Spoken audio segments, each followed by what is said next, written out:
Salut tout le monde et bienvenue sur la chaîne Amplitude Realm.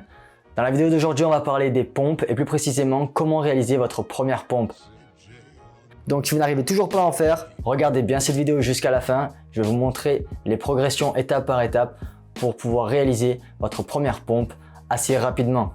Commençons par regarder comment les réaliser correctement.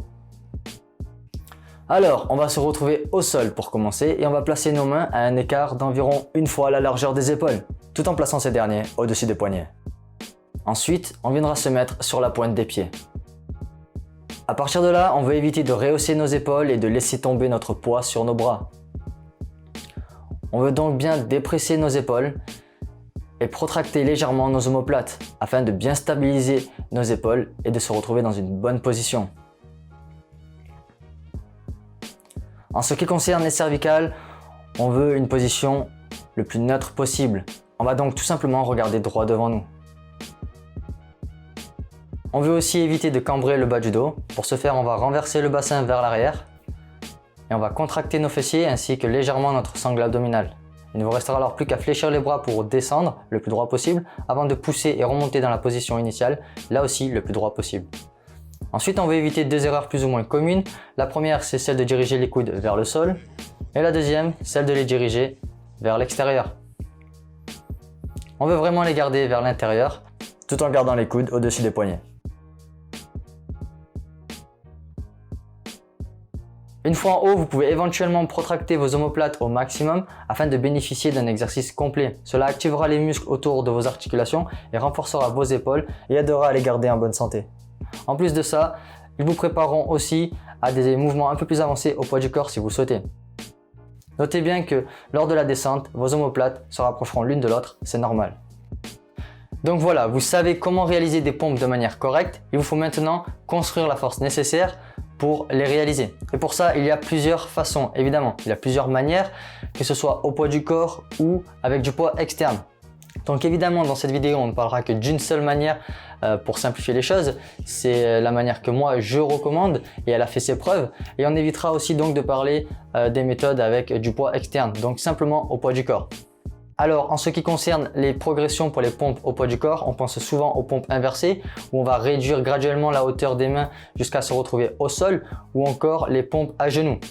Et bien que je n'ai rien contre ces deux méthodes, bien au contraire, je les recommande d'ailleurs bien souvent pour les débutants qui démarrent une activité ou un programme de force les 2 premières semaines au moins afin d'engendrer des kilomètres en quelque sorte dans les articulations.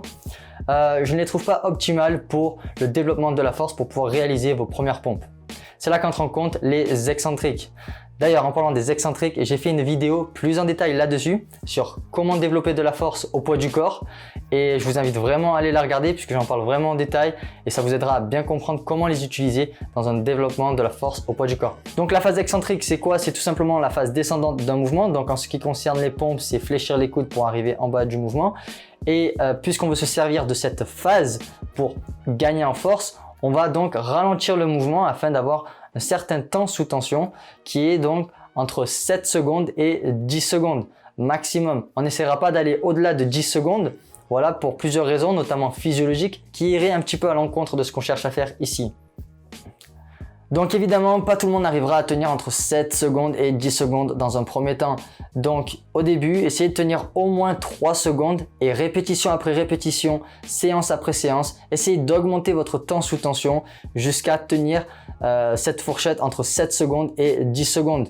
Et vous répéterez ça 3 fois d'affilée et ça équivaudra à une série. Donc la finalité dans votre programme d'entraînement, vous devriez faire 3 séries de 3 répétitions entre 7 et 10 secondes avec un temps de repos de 2 minutes entre chaque série. Et bien sûr, dans un premier temps, il est possible que vous ayez aussi un temps de repos entre chaque répétition. Ça peut aller de 20 secondes jusqu'à 2 minutes.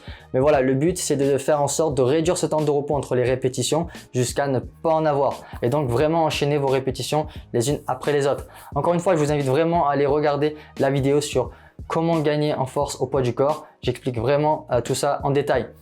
Donc, à la finalité, si vous êtes capable de réaliser au moins 3 séries de 3 répétitions entre 7 et 10 secondes d'affilée, vous devriez être capable de réaliser une concentrique, donc une pompe. En incorporant cette séquence 2 à 3 fois par semaine dans votre entraînement, vous devriez rapidement être capable de réaliser vos premières pompes. Pensez à bien les incorporer au début de votre entraînement. Je voulais aussi revenir sur les pompes à genoux et le fait de les utiliser avec les excentriques. Personnellement, je ne le vous recommanderais pas. Tout simplement parce que la position des pompes à genoux est assez éloignée des pompes régulières et ça marche pas très bien avec les excentriques. À mon avis, c'est une perte de temps. Je vous recommanderais plutôt de réaliser des pompes inversées avec les excentriques où là, on peut voir que la forme est plus proche des pompes régulières. Je n'ai rien contre les pompes sur les genoux. Encore une fois, ils ont leur place dans un entraînement. Mais voilà, pas avec les excentriques, je le recommande pas. Et voilà, c'est tout. Voilà, j'espère que vous aurez compris. Je voulais vraiment vous donner une progression concrète pour pouvoir réaliser vos pompes assez rapidement. J'espère que le contenu vous aura plu. Si c'est le cas, pensez à aimer la vidéo. Vous pouvez aussi la partager avec les personnes qui n'arrivent toujours pas à faire de pompes. Et vous pouvez vous abonner si vous le souhaitez. Et bien sûr, on se retrouve dans la prochaine vidéo. Peace!